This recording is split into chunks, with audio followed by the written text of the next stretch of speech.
Welcome to the Somerville Job Creation and Retention Trust meeting of October, or are we, 22nd. My name is Annika Van Eaton, and I am managing trustee of the trust, and I call this meeting to order at, where are we? 6:37? That's what I got. Okay.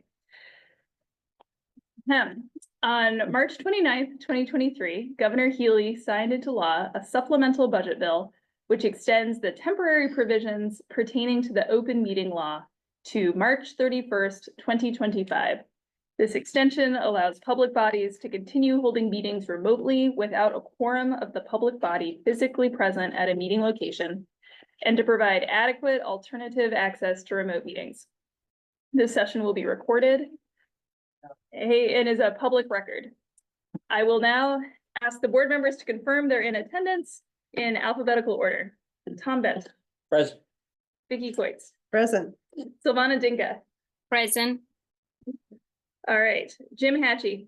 Present. Okie dokie. Jacob Luria. Absent. Counselor Wilfred Mba. Present, please. Present. Rachel Carney. Present. All right. Annika Van Eaton. Present.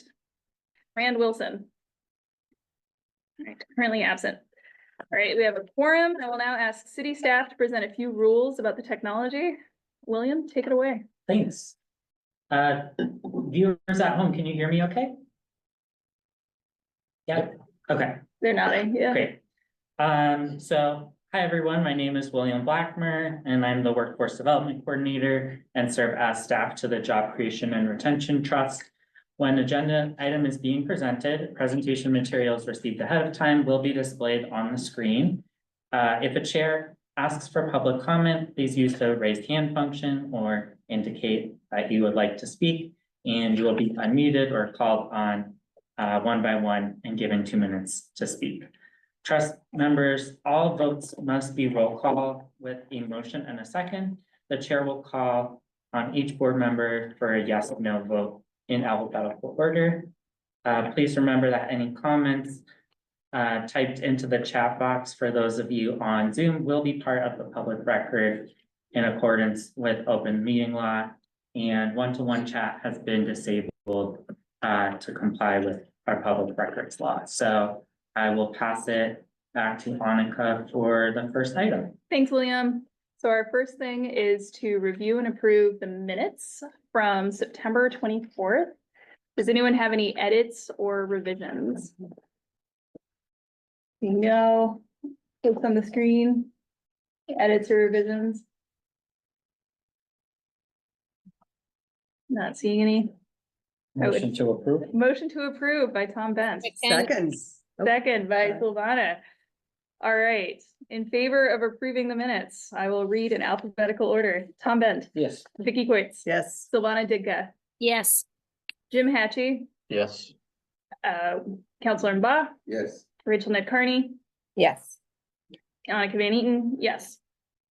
All right. Duly approved. We will now go forward and get an update on the linkage fees. William, pass it to you. Thank you, Annika. So I'm just trying to get these to work a little better side by side. So I don't have any updates on linkage fees to share since last meeting. We still have the approximately 7,000 that's been received in linkage fees and remains uncommitted. I know that I've been saying this for a while. We are still expecting some payments to come in soon, and then also expecting for 2025 to be a bit slower in terms of received payments. So pretty much the same as you have been hearing for a while. But I'm happy to take any questions if there are. Just one thing, do we have a column yet for 2025? Or is there nothing there yet? So so my understanding, Rachel, feel free to fill in if this isn't correct, but I think 2025 would at this point just be any of the projects listed for 2024 that don't end up coming in the next couple of months. Okay. So it will either be those in 2024 and 2025, and I don't think there's any projects that are not on this list that we're anticipating for 2025 right now. So there's still, 5 or 6, but not beyond those. Thanks. Rachel, does that sound right? Yeah, no, nothing to add, William. Great job. Any other questions? Okay. Thanks, William. Going over that.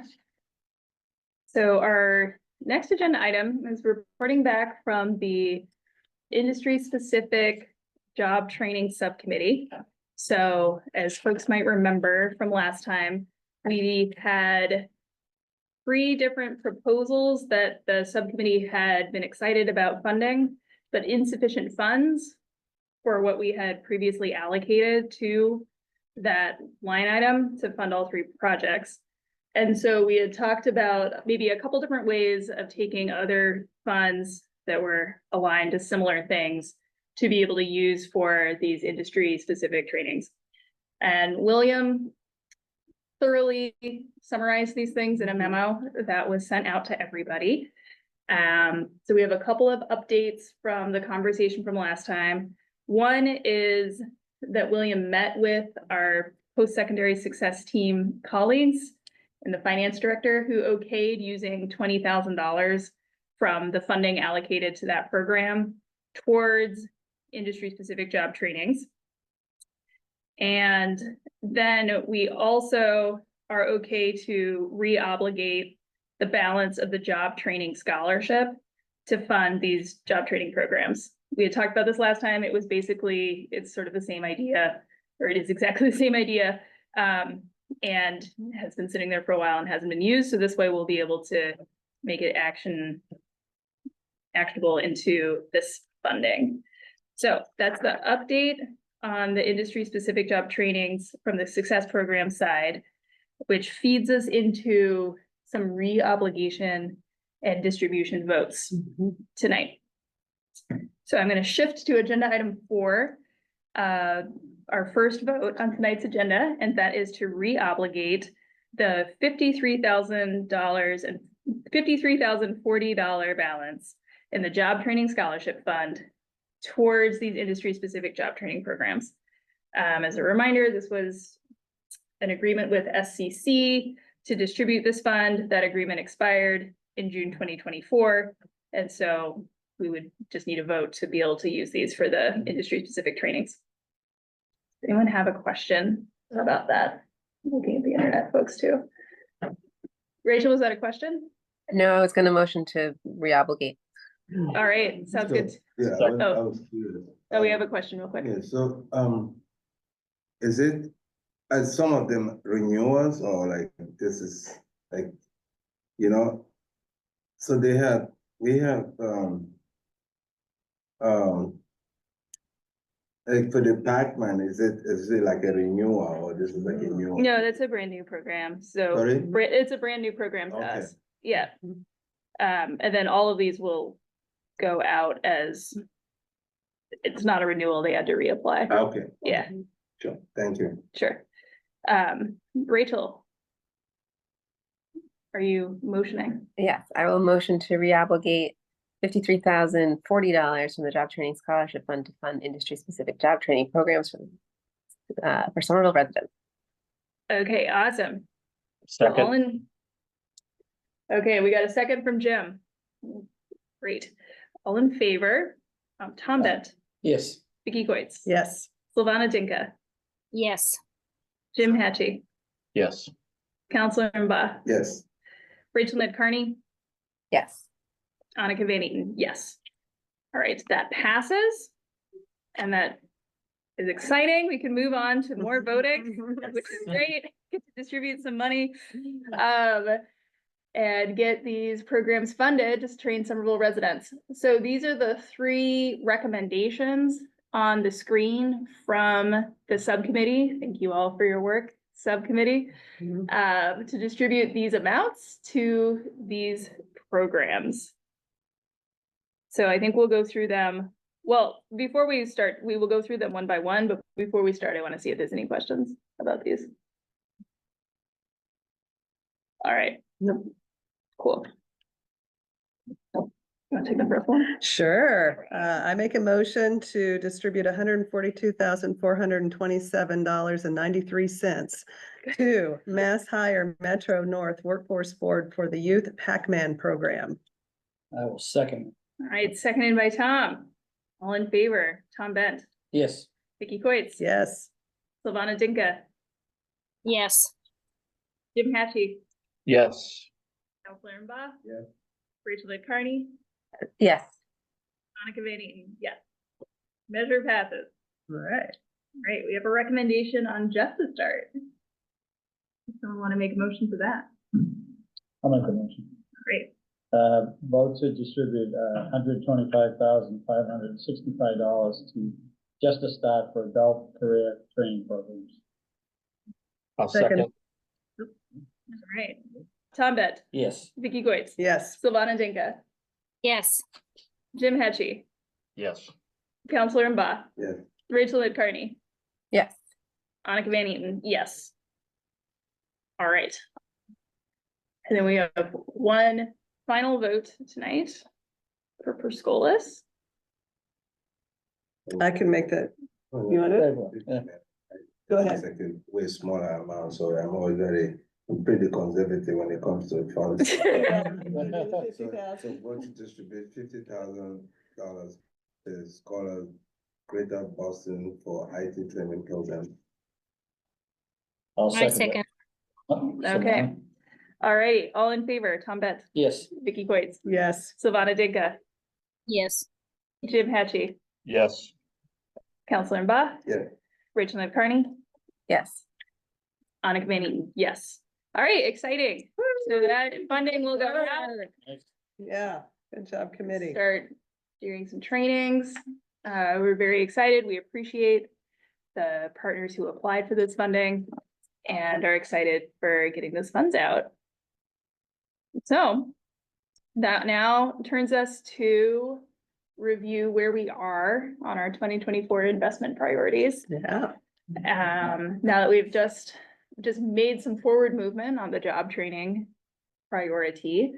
And William's gonna share our guiding document here.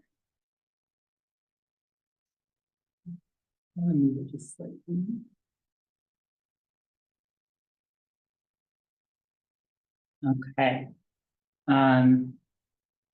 So I'm going to jump around on this document a little bit, and we'll have to make some updates based on the conversation here tonight, of course.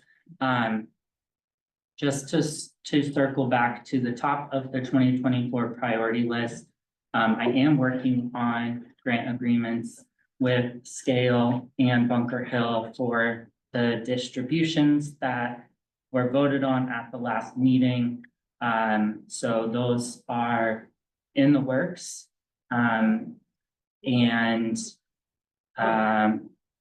those are getting off the ground. The next update I have is on the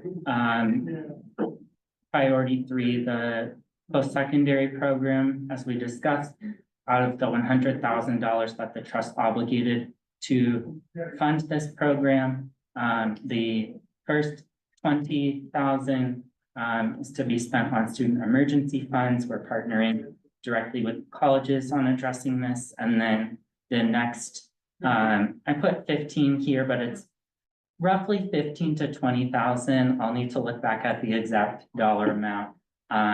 Will be going toward those industry specific trainings that we just approved. And the hope really is that hopefully some of the participants of the post-secondary success program are able to at least apply for those trainings and be considered for those trainings alongside the other residents. On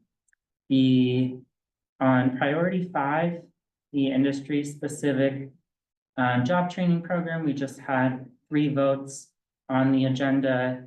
to fund Mass Hire, Justice Start, and Perscolas. Those will be programs that will go into at least 2025. And I'll be working next on getting those award letters out to those groups and then finalizing the scopes so that they can get underway with those programs. And then I also wanted to touch base on priority 9, which is financial literacy. The trust obligated $250,000 toward an RFP back in August. I am still planning to schedule with the subcommittee soon. I wanted to kind of get these votes finalized first before diverting some attention to that. So I'll be looking to try to schedule something before the end of the year so we can start talking about what that financial literacy RFP includes. And then just wanted to share that the vote tonight will officially move the Job Training Scholarship Fund off the list because we propose to reobligate those funds. So that will go into the pot that is distributed between the 3 training organizations that you voted for earlier in the meeting. So those are my main updates. Happy to take other updates or scroll to anything if people have other questions. Any question? Thank you, Madam Chair. I guess one thing I'm trying to like revise my notes here, like one of the past meetings, we had a discussion about like the state free tuitions, you know, and so like, I mean, do we have any data on how that has impacted, you know, like trainings and all this? I think is there some information that we can at least, because this will factor into like so many of the issues that we are trying to address. So just the impact and the needs of training and the number of students that have gone and since the enrollment started, do we have any data for that, you know, that will help us to see, you know, if there's like an increase or decrease, you know, of people coming to ask for like resources and stuff like that? Do we have any data for that, or do we just zoom in through regardless of? Yeah, I don't have specific data on it. I will say anecdotally, hearing from the post-secondary coaches, students are definitely considering this as they're making decisions. You know, it sounds like some students may be more likely to go the route of a free training program or tuition-free community college versus paying for similar programs at 2 and 4 year institutions that are not part of the tuition-free program. But I've heard a lot of people are accessing the program already. There's really high numbers of people signing up, but I think it's kind of too early to tell how it's shifting the overall picture. Yeah. Yeah, no, just to keep in mind that we'll need that data to be able to inform how we talk about this policy initiatives. Yeah, it's not like I don't need, you know, just something to be thinking about as we, you know, integrate in this conversation and will impact all the various, you know, aspects of that. I think too, the programs that were APA funded are all coming to a close now. So, you know, people, I think now that there'll be more people looking probably at some of our programs where they might have not have before. Yeah. You know, so I think, because I've heard that too, that, you know, a lot of them now wrapping up. It also strikes me that with the exception of the post-secondary fund, most of these are not direct competitors to what would be paid for by the free tuition. They're kind of complementary programs. So I think that it'd be good to know what's happening with the free tuition Mhm. program, but I think what we're doing is filling gaps Mhm, with mhm. these. Thank you, Vicky.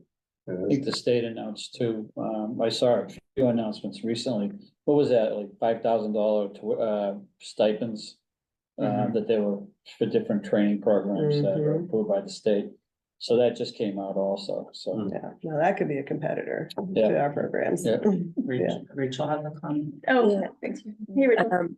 The post-secondary success coaches also are able to identify have been able to identify some additional gaps in resources that make it sometimes challenging for folks to make use of the new tuition supports.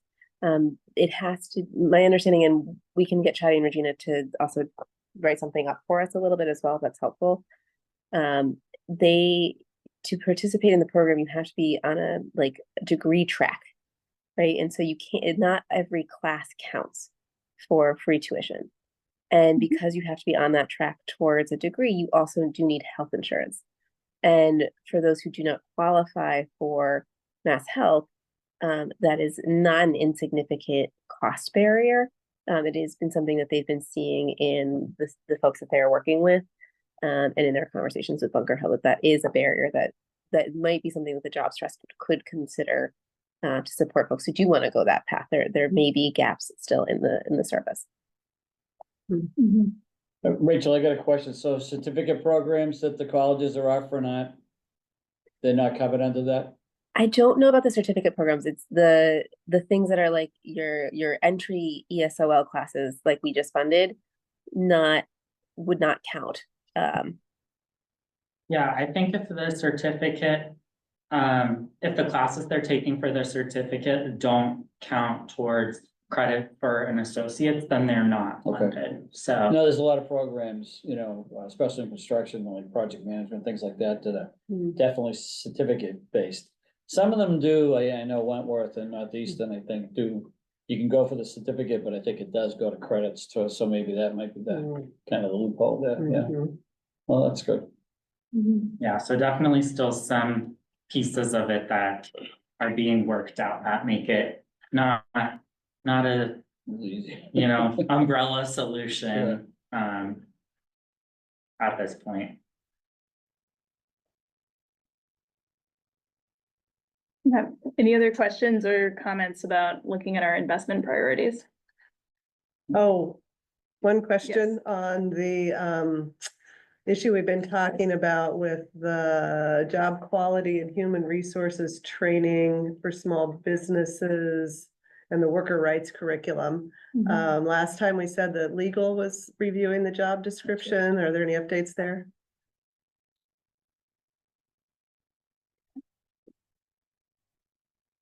Sorry, I'm on a new device. Yes, we've made some progress. We have a little bit better understanding of there's some small tweaks to the ordinance that need to be done as well. So those things are starting to come into alignment. There is a little bit of a backlog with HR. This is one of 3 positions in my team that we're hiring for. That doesn't include all of the other positions, but so there's just a little bit of a pace challenge, but we are making good progress, I think, in terms of the structure of it, and the feedback of the trust was really helpful in shaping where this goes. The other thing we had landed on is that it will be when I had showed you a draft this before, we had been thinking, maybe this is something that is a short-term kind of thing, and we figure out after the first few years if the job description changes. What we have landed on is that it will just be a full permanent position. Ah, great. And will that person be able to work on both the worker rights and sort of the human resources, job quality stuff? Is that still part of the job description? Yes, that is definitely the goal, is to have it be a focus on the workers' rights side, but knowing that goes in tandem with preparing our employers, right, and making sure that they know what their responsibilities are as well. So I do think there is going to be that opportunity to touch on both angles of this challenge. one of the examples that came up, just is coming up recently and it will be on the ballot come in the next week or so, or is right now, is this question of the tipped wage, right? That there's going to be so many questions, if that were to pass, right? If there's a full-scale change to the tipped service industry, having a dedicated person who can focus on what is this, how does it go, what does everybody need to know? They're going to need to know that they can share that same information to a worker and to an employer, and help them both navigate the path. So Yeah. there's a lot of, I think we're in a really good shape to have this person in place. It's just a matter of getting the final details worked out and then getting it posted and out there. Great, thank you. Thanks, Rachel. I did have a question also, if there's, Yeah, what's up? I just wanted to confirm the financial literacy subcommittee members. I know I had volunteered at one point and we were going to check in with Silvana. Yeah. Yeah, I have 4 names on my list. I had Annika, Sylvana, potentially, Rachel and Counselor Mba. So we can have all 4, or we can have a combination of those 4. I was gonna send out some dates and then that can also kind of, we can see who's able to join for that first meeting. Maybe in December, just based on the way schedules are looking. But yeah, that's who I have right now. And 4 is not too many for quorum.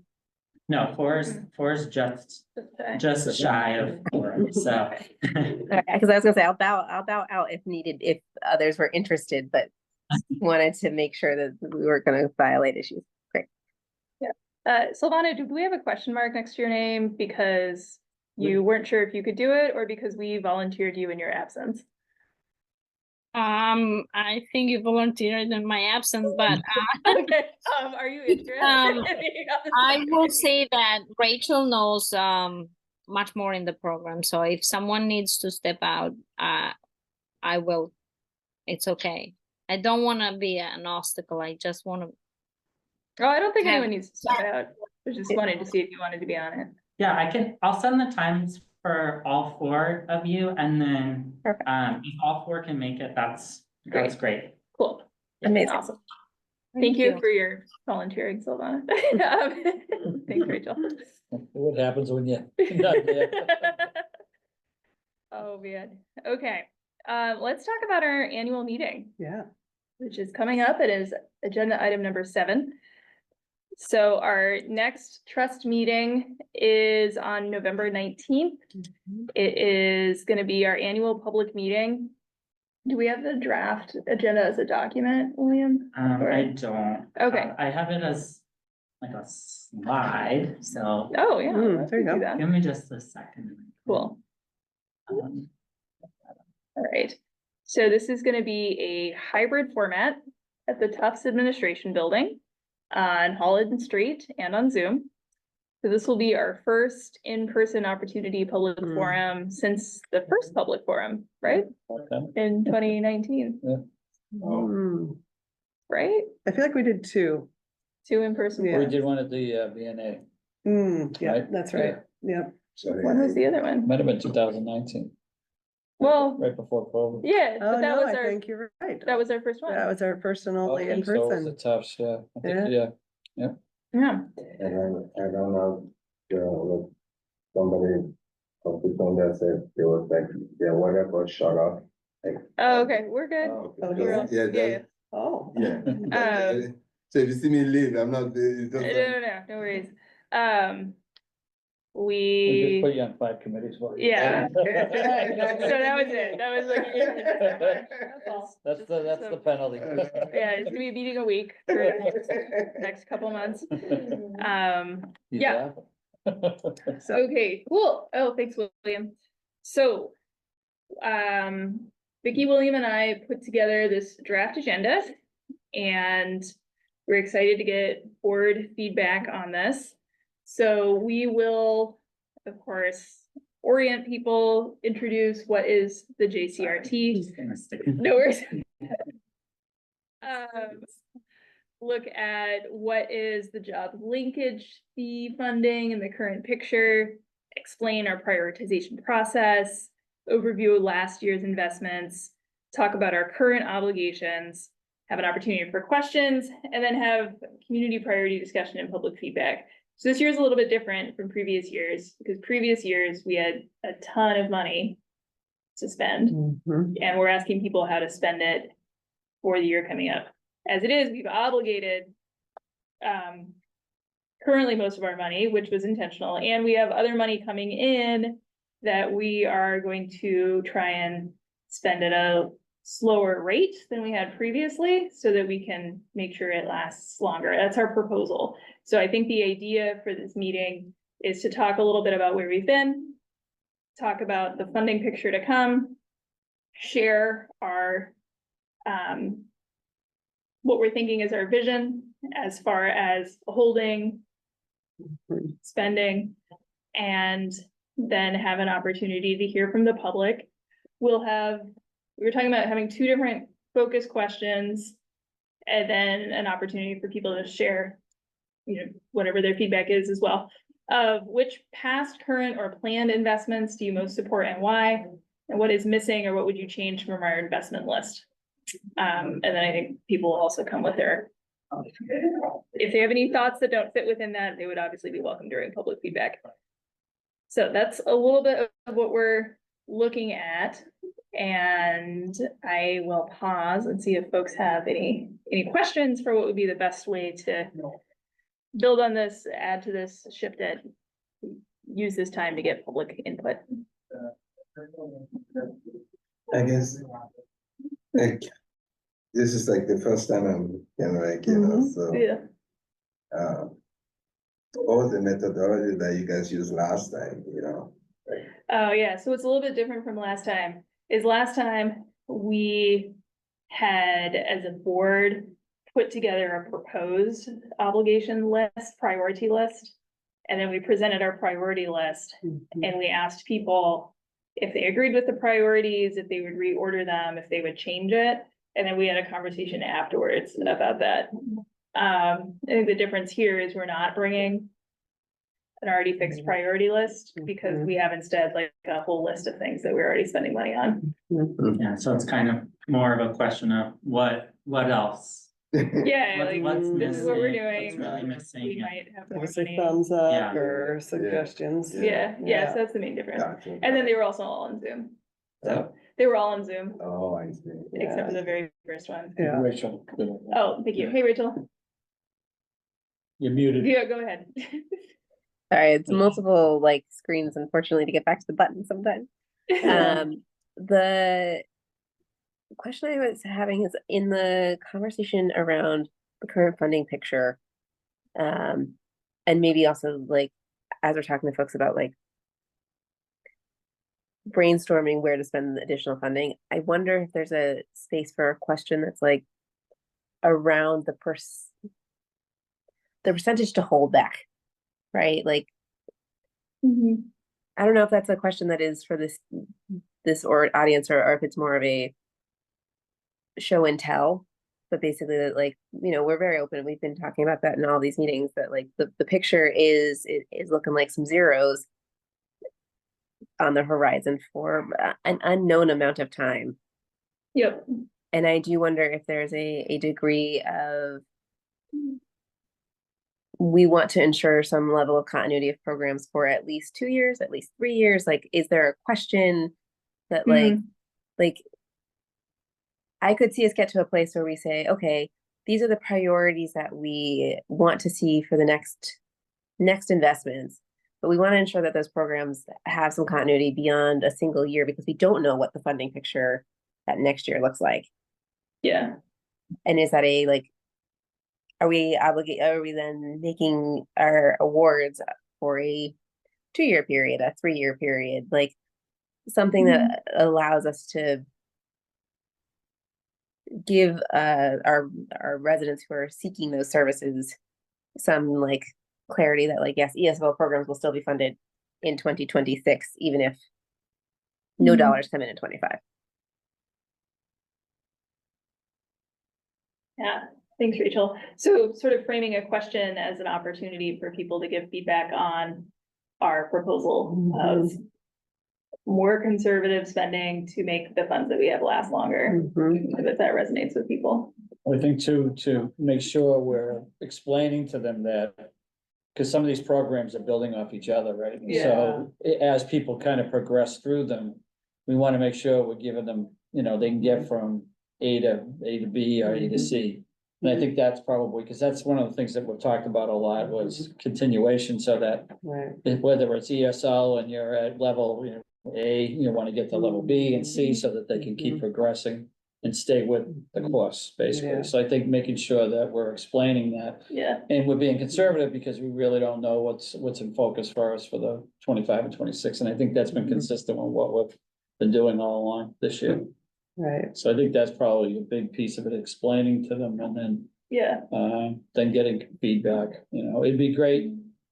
Will we have any people that I think we usually have a few people that have been, you know, been through the process, you know, and then taken some of the classes, and I think they spoke last year, didn't they? Yeah, actual participants, we Yeah. did, yeah. Yep. You know, I think we had a couple. yeah, well, just so you hear the success stories are, Yeah, Perscolis, I think, was one. they had one, I think, well, not Bunker Hill might have had somebody too. Might have been, Yeah. yeah. Yeah, I remember this now. But even from like, you know, Just a Start or whoever, it would be good. It'd be great to have a person that spoke for a couple of minutes from each one of the programs that we maybe have done. Just so people know that, hey, there are success stories out there. It's doing Yeah. what we intended. Yeah, it's not abstract. Because that'd be kind of a plus, you know, positive message too. Well, yes, yeah, I mean, just to add my 2 cents to underscore that. The last one that we had like this, in person at the top building, we started this conversation because I even saw like some folks coming out and then like, hey, Tom, like, is there something going on here? And that's when he said, no, this English as a second language or something they have in the session there. I'm like, whoa, you know, just in abstract, we're doing stuff, but there's no way to kind of like, you know, people to understand. And even for us, you know, I think at some point we might, you know, by statute, like require like some comprehensive feedback about how these programs are doing. Because otherwise, you know, the greatest kind is gonna come from, not from the mainstream of general funds, it's all the stabilization account that we just keep disbursing money and not really seeing like how it's, you know, like the return on investment.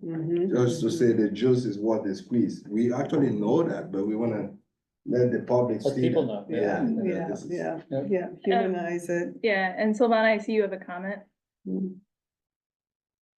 Well, I think the conversation continuing the line that I had the question, like always, and even from the first one, even from the other ones that have been in Zoom, we know that people are interested to know what's going to happen, but the satisfaction of the programs that we already have refounded for the second or the third time, and why, and probably they would look for percent of the participants and how many of them were able to finish that or pass to another status of the programs. Probably looked at some data as to how many people were in the programs, how many kind of graduated, actually got a job, like, you know, did Yeah, we their definitely have salary. to have them. A few of them. I don't know which one of us will read those, but we have to be prepared and have a list of this kind of information, because that will be definitely a curiosity and interest of the people that will be part of. Yeah, for sure. William, could you share an update on the annual report? Yeah. So, yes, so I am working on an annual report that will capture a lot of the things that we've been discussing here. Just one kind of distinction is I'll do an annual report, of course, on the last year, but I think for the purposes of the meeting, it will be helpful to kind of say, here is stuff that the trust has funded in the past from the beginning. I'm kind of seeing the item 4 here as really having some data that's also showing 2020 to present. What has the trust funded? How many people have gone through programs? That kind of data. And then from kind of looking at the current obligations, I think it's important to talk about timelines as well. It's not something we focused on a lot in our past public meetings, but understanding, you know, this is a program we're funding, this is where it's funded until, so that people can understand, okay, it's great that that exists right now, but if this is something that I want to see go beyond, you know, September of 2025, for example, understanding that, you know, the funding is not currently there to continue it. So I think having those kinds of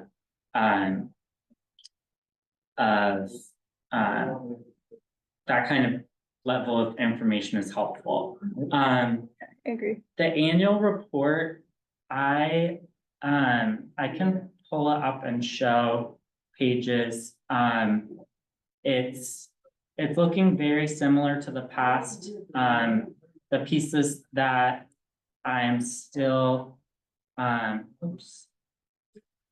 Sorry, not the greatest multitasker. No, The No. human brain actually can't Cannot. multitask. Yeah, We it's can a now put this on the record. You're just switching from one thing to another really quickly and then losing focus in between. Yeah. So read the Boston Globe article, didn't you? I did, I read it. I had to like find my password again and sign it back in. Boston Globe article Yeah. about it.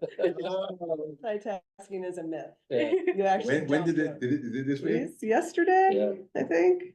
Oh, I might be thinking of a different Boston Globe Oh, my article. God. Think you're There gonna was say, one I "Ah, saw today about see? how It was great. 30 and 40 somethings are losing Their their memory. memory. Unprecedented rates. I'll It's like, send it to you. Yeah, just when I missed that, my news outlet, and then it's like, they dropped the real one. It's a total myth. Do not think you can multitask. Jesus Christ, when #1 job requirement for every job is multitasking, Yeah. so what are they gonna do the future? Oh, yeah, he's full of it, yeah. It's in this article. Just enter your email address into the 2 and you'll get it. yeah. Yeah. Okay, sorry, it's having me log into something else to pull up Oh, that's my okay. draft. Oh, Yeah, no worries, no William. We're worries. just Yeah. doing these public service announcements. Yeah, perfect, Multitasking. perfect. Yeah, so it's the millennials are reporting a wave of memory problems. Wow. Yeah, Yeah. because they're trying to multitask is one of the It's not reasons. and just it's because not- they're trying to multitask. It's one of the reasons. We know some other ones, though. So, Yeah. I have some repeat photos from last year. I'm probably gonna try to get some more updated versions, but oops. It's a similar layout to the structure we've had in the past. There's a section giving some background information, some highlights of this year. Included continuing funding a lot of the successful programs, obligating the $100,000 for the mental health training for the social service providers that we've gotten up and running, and then also leveraging ARPA money to meet a lot of the goals that the trust had. This summarizes our funding picture for this year. Mhm. The red is language I'm still kind of working on in how to explain the current funding picture. I have a couple pretty dense charts, but they're tracking the progress made first on the 2022-23 priorities and then the 2024 priorities through June 30th, so that I wasn't pulling my hair out trying to keep things updated for this month and the last month. Here's some exciting data on so this is just for the 2023-2024 participants in the job training programs. So these are some numbers we can highlight. as well as kind of looking Sure. overall. Same thing for the ESOL program, so we just had scale under this year that we're looking at. So these are some results for them, and then we have a page that looks at other things that we're working on. So this is a mixture of stuff that's active, stuff that's we're kind of closing out. And then we have our admin piece as well, updating who is on the board as of June, which is still the case.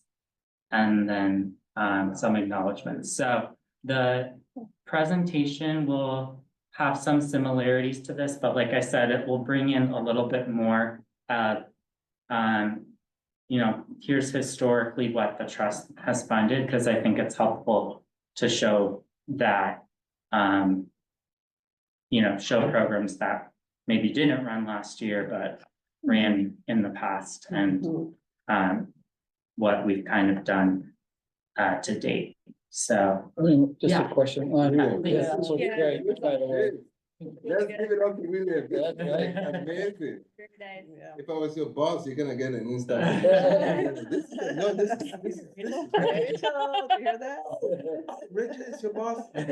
Oh my God, I did not know this. Did she? I thought it was Tom. it was before. Okay, so William, my apologies. You know, That's okay. I even almost gave William an impossible task, but I'm glad. Wow, thank you. This is rich. Yeah, so this will be, Yeah. so this, I'm gonna keep working on finalizing, and then also just tied into the annual meeting. We're working on finalizing the invites as well. I need to get over to the room there to make sure everything will be good for a hybrid setup. But I had a meeting today with the Office of Immigrant Affairs, talked about interpretation and the possibility of that happening for people at home and also in person. So there's some complexities we're talking through, but we're looking forward to that meeting. Awesome, thanks. Just a quick question on this, so as far as when you're doing, especially background, or like, are we explaining like where this money, this funding is coming from? Cause I think that's a key thing, so that as, you know, developments come up, whether they're going to the planning board or there's not, it's just one more piece of the puzzle for the community to understand, you know, these projects you know, this is where this linkage money's coming from. So that, you know, hopefully they're more open to some of this development and, you know, but so that they understand this is one more piece of the puzzle that, these developments are giving back to the community and funding not only this, but other linkage issues that, whether it's affordable housing or, you know, other fees and things that go on. So it's just kind of making sure the public understands, you know, it's tied together. Yeah, so the annual report focuses on the ones from this past year. But we will have, we will have kind of a more complete picture with the totals for each year. This does it, looks great. And just like at the superficial level, don't go any deeper than necessary. Yeah. There's like this consultant who's actually hired for 5 years, this RKG. Yeah. You know, they are currently doing another housing needs assessment to see if we should increase the inclusionary zoning or increase the linkage fees and all whatnot. Those are the people that will monitor the trend of the market and tell us their recommendations. So I don't want. No, here it'd be more. I don't want him to get into This all was the development that happened this year, and 300,000 went towards the. Okay. It's real simple. Okay. No, I'm just so we have the expectation. I feel like he's done like way beyond my expectation right now. I don't want him to get any more. No, there's this absolutely. this is kind of what we can present within, you know, that 30 to 40 minutes and then leave Yeah. that time for public comment. And the feedback that we're looking for, so. And when Yeah. is the date again for this? The The ninth, ninth, November November 19th. November 19th. Would it be possible and advisable just to create one bar chart that has, you know, kind of a total of how much we have gotten and how much we think we're going to get, and then have that divided by color. So like the first blue part would be, this is how much we got and how much we spent. Another section in orange or whatever would be, this is how much we currently have invested. And then one that shows obligated, and then the one that shows like the tiny amount that's gonna be, that we can play with. Mhm. That might be like the simplest way to present the dollars. Mhm. Kind of like Just those, a one big summary those big of, picture, yeah. Cause I mean, I agree with you. I think, you know, when we have listed all these numbers, people are gonna get a little bit lost in the numbers. Yeah. But Yeah. those seem to be the biggest chunks to me. How Yeah. much we spent, how much we currently have out in our investments. Those little tiny ones that were like hiding under the mattress money. And then how much we think we'll Yeah. have to spend. And I think that'll help people really see Yeah, that, you know, we don't have $5 million Yeah. sitting out here. Right. We've got 1 million, I think, is Yeah. about what we I agree. anticipate we'd have for 2025. Yeah. William, could you pull the Zoom back up? So Yeah. we see our colleagues up there. Thank Yeah. you. it might be- There we go. There was a Comments? question. Silvana put a, sorry, yes. I was gonna highlight, Silvana, your question that you put in the chat. And I'm just gonna find it again. Do we have any data on comparing the invested, like, which was the most successful? And I was curious that your question, Silvana, made me think, like, for those of you who've been on the trust for much longer than I have, like, have we ever set strong metrics of like, of success? Like, I could also see a phase of this next year of our work plan as the trust, sort of doing a like reach back out. It's been 5 years, reach back out to past participants to say what was successful, what wasn't successful, what worked about the process. Like, again, in a year where we might not be able to spend as much funding, we might not have as many new RFPs. Like, maybe there's an opportunity to think about some reflecting as well. Mhm. Those have always been questions in the reports. Yeah, Oh, right. What's That's where, worked well, that's where I so wanted maybe to an touch. analysis, but maybe an analysis, I mean. yeah. it Not in the was- next month. That seems hard. Yeah, there's, each program does have its own kind of metrics that they're tracking. And then we set, the way that I set up the grant agreements is that there's payment given based on hitting those metrics. So example, you know, enrollment goal is 15, how many of those did you enroll? And then a lot of programs have placement goals that will be lower, maybe in the 80 or so % of participants. Just knowing that not everyone makes it to the graduation and the placement phase of the program. Yeah, it's kind of hard to compare them side by side and thinking of success just because you know, programs are training for different jobs. Some programs are more focused on that job outcome. The ESOL programs are more focused on language attainment, which it's hard to kind of measure across the board. But I think we can definitely have an overall picture of how the programs have been doing. Yeah, and this is something we asked them in the proposals more recently to kind of reflect on if they've received funding in the past. How have things gone? So I have some of that kind of in those sections as well. Yeah. You know, having them reflect on their areas for improvement if they're looking to get funded again. If I were gonna do a fun side project, with either William's copious free time or I don't know, a grad student or somebody, it would be to look at what we did with the stipends over the years and like the different things we attempted to do with the stipends and then the different challenges that we saw throughout that. Because I think that that is something that we've been very committed to during the time that we've been on the board. And we've had some success with it, which I think is great. It's great to see the state follow our lead on the stipends. And we've encountered different administrative challenges or sort of challenges with different grantees, how they've used the stipends. And I feel like that could potentially be something that would be useful for other workforce efforts in the field. What was that?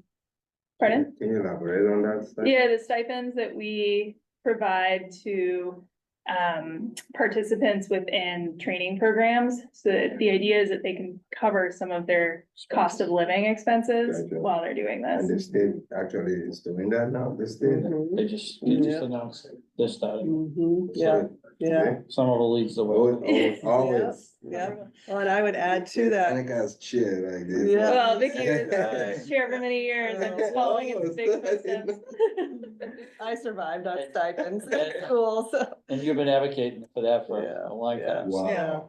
So, but I would add to that, how is the state getting stipends out? How That's- exactly are they doing it? I think we had a discussion, One, we talked Yeah, about we- that, yeah. I have yeah. Yeah. to save you, They're probably This like, could well, be we a haven't figured that out yet. Yeah, we could hire a consultant to do that analysis and it would be under $10,000, I would bet. Yeah. Yeah, So no, this if is we really want the yeah, answer to that question, we could Useful, get useful it.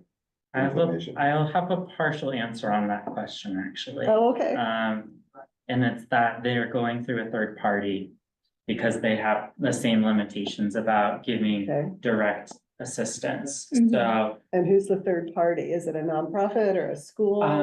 it is, oh gosh, I have it in an email, but I can't remember who it is. It's, Okay, a foundation, because we were playing with that idea with yeah, the Somerville it's something Foundation. that's not, it's something that's on a broader scale. Yeah, Rachel Rachel. had her hand up. I don't have the answer to this, but there's another layer to why this could be a really interesting project. Again, something we come back to maybe later, but it's across both the Jobs Trust and the Housing Trust. There is an interest in being able to make direct payments, like the stipends that we've been talking about. The Housing Trust has also been grappling with like other supports that could be valuable to help stabilize folks in their housing path. So the trusts both exist in the world of special legislation from the state. It is not a fast process to ask for an amendment, but it might be something that is worth diving deeper into. Is that, like, would that allow us to make a change? Would the state be open to allowing us to, again, lead and pilot this? yeah. But it's something that could be explored. Yeah, Interesting. Rachel, when I was with the Housing Authority, so I'm stretching, it's been a while. We did down payment, we had some funding for down payment assistance for people that wanted, and I believe it was direct, but it's been over 10, 12 years, so I'm not exactly, I don't remember. But I do remember we had that program and helped a lot of people to get out of public housing and to be able to actually buy, and they needed down payment assistance. And I know the Housing Authority, now it's possible we could have went through, like groups like the Welcome Project or somebody like that to do it, but that might be a question that we could ask the Housing Authority if they're still doing it now and how they got it done. Yeah, Yeah. the authorities do live in a slightly different space. No, I know. but this- maybe we could. These are adopt. started to tease this out between the law department and the finance department. Like, what would it take? Yeah, Yeah. What would this path look like if we were to try and pursue it? So I do think there's some really interesting questions to consider down the line around the stipend question. Mhm. yeah. And I like your word pilot it. That Yeah. makes it seem a little safer. Well, Mhm. and I'm also glad to hear that about the housing authority. It's always, the housing authority is always been a black box to me. Mm. You know, I have, but you know, this is almost like I'm getting some enlightenment in terms of like shining, you know, I didn't know that. Yeah, I think we should Authority talk- does a lot, yeah. Yeah, Yeah. we should Yeah. talk sometimes about Yeah. it. But the question, William, on, I forget if one of the requirements of the RFP is to like track the students over a period of time. For some reason, it's in my head, this Proscolis was doing that, I think, on their own over a Yeah. period of time. Am I right about that? So Yeah. I didn't know if we had put that requirement into like SEC or anybody else so that Mhm. over say, hey, they graduated from the program or they keep moving, you know, up the ladder on the programs. How long did they stay with it? And then, you know, are they still working with, you know, whatever job they got, you know, Mhm. I know tracking kids like from the graduating from high school, you try to do that too, and it's difficult. But I didn't know if that was any of the I forget if that was in the RFP, but I do remember Proscolis, I think, talking about that. Mhm. And whether or not how well they're doing it, I don't know. I Yeah. forget. Yeah, some programs do that. I think, one of the challenges that does come up is that, you know, that, I mean, I think there's also a solution to it, but, the organizations have to figure out, you know, how are they gonna get credit for the time it takes to do that No, follow-up? yeah. Mhm. And also what happens when you call someone who graduated 2 years ago and is looking for a new job, you know, do you have a program you can re-enroll them in? Or are you just saying, okay, thanks for letting me know, you no longer have that job, you know, so I think that's one of the ongoing challenges, but yeah, some of our providers are really intentional about that, and then others, you know, they might not have that if this is. Well, even if we get feedback from the Yeah. ones that are doing it, so we're not creating another burden for them to do. Um, It'd be just kind of interesting. Mhm. and Jim, I saw you raise your hand. Yeah, I think in some of the schools, some of the programs like the CTI grants and whatnot, I think they do hold back money on the follow-up to see, you know, like whether it's $100 or whatever, once the 6 months follow-up comes up, you know, they'll release those funds. And so that might be a way to do it, or do it incentivized, you know, you get a $50 gift card if you return, you know, the questionnaire or with whatnot. So I think there's definitely ways to get people. And Tom, to your point, I think it's a little bit easier with the adults, because the one thing that everybody's in the email, right? So like we lose our students' emails because we have all their school emails, and trying to get them to give us their, you know, their private emails is tough sometimes. So we have to do follow-ups into in the CTE world. So you know, so that makes it a little tougher for sure. But yeah, I think there's ways around it for sure. Okay, so I think we have some good food for thought for potential things to put on the horizon for next year. Feedback about our slides, visuals, and content for this year's public forum. In the next month here, I'm wondering, is there anyone who's very interested in having speaking roles at the forum? We can divvy up the slides. John Ben. I like being quiet. It doesn't show. You know, like, that day, unless you guys move the time a little later, I'm speaking on the JFK forum that Oh, that cool. day. Okay. So I looked at it, I was like, geez, as soon as I put my camera, I'm like, oh my, unless some things change, or you guys wanna start later, and then I could. I think we're starting out at 6:30. Mhm. When are you speaking? 5:30, 5:30. Till 6:30 probably, yeah. and then So- questions. Well, we don't have every board member speaking at all of these either. so- Yeah, No, yeah, I just wanted to see who was Yeah. interested. So we could divvy it up in the meantime. Yeah, I'm happy to help if there's a space for it, and I Okay, think it's good. if it helps take some of the pressure off of everybody. It should be like a community-driven thing. Mm. If you come, you say you're working for the city, usually people don't even trust the government, so you wanna be the last person to speak. You wanna listen and get feedback. You know, it's like you always take it well, I back. think everyone is a seat on the board. Okay, Mhm. I mean, So I'm just, representing this is the me, board like, seat. just from the optics, it's Mhm. like, Mhm. It was like a whole, like you gotta speak as chair, she's a legend in the community, you gotta speak, this, when people recognize that you're not a city employee, it makes a huge difference, right, Tom?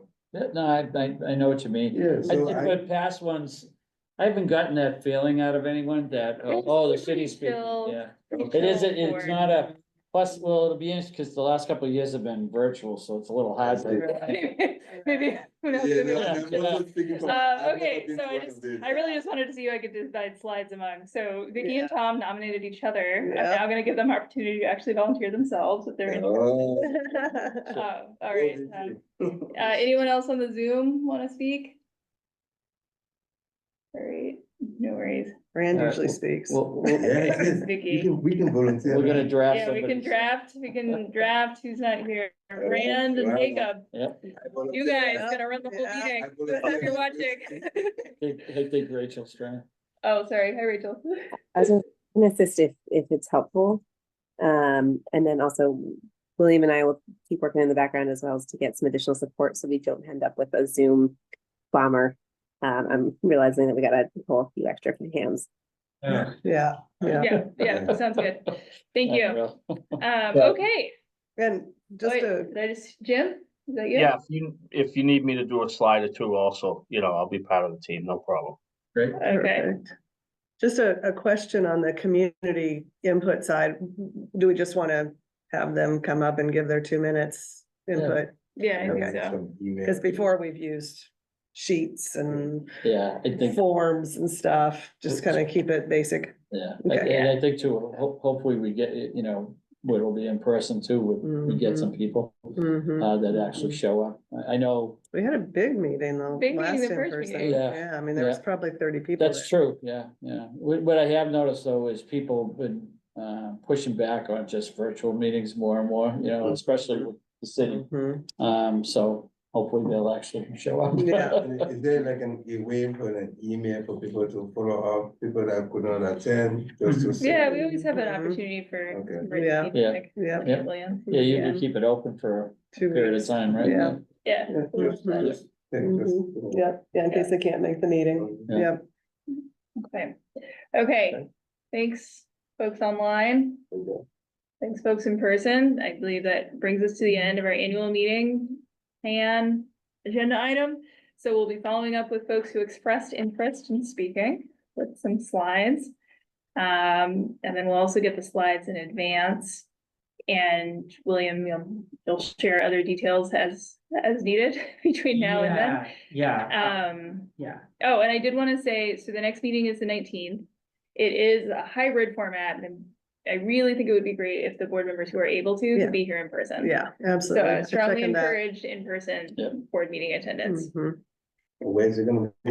Yeah. It is Tufts gonna be building. at the Tufts Administration Building on Holland and on Zoom, but Tufts Administration. Will that be Building. in the room upstairs or is it gonna be? Yeah, we're gonna be in the atrium conference room, Okay. so I still haven't seen it, but I'm gonna go Good see size it. room. And I'm really hoping it'll be a good fit for what we're trying to do. Cool. And Yeah, thanks, 'cause William. you for wanna your see work how on you that. wanna set it up, but that's the big one when you. It's like faces the parking lot, I think, so it's a Mhm. pretty good size one. Yeah, Yeah. yeah. All right, All right. I think that brings us to our meeting. If there's a motion to adjourn. Motion to adjourn. Motion to Second. adjourn, second. All right, all in favor? Tom Aye, Betts. aye. Do we have to do this? No. Adjourn. German, you don't have to. Agenda item. Tom Betts, Yes. Vicky Hoyt, Yes. Sylvana Dinka.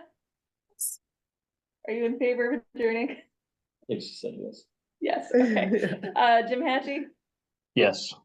Counselor Mba, Yes, please. Rachel McCarney. Oh, Rachel Uh-oh, abstaining from this kid. crucial vote. A kid somewhere. Oh, no, she dropped off. Oh. Okay, well, we're still recording. Okay, gotta give me yes, so our gavel to close at 47. 7:47. Thank you, guys. Thank you. Bye-bye now. Good evening. Bye. Have a good one.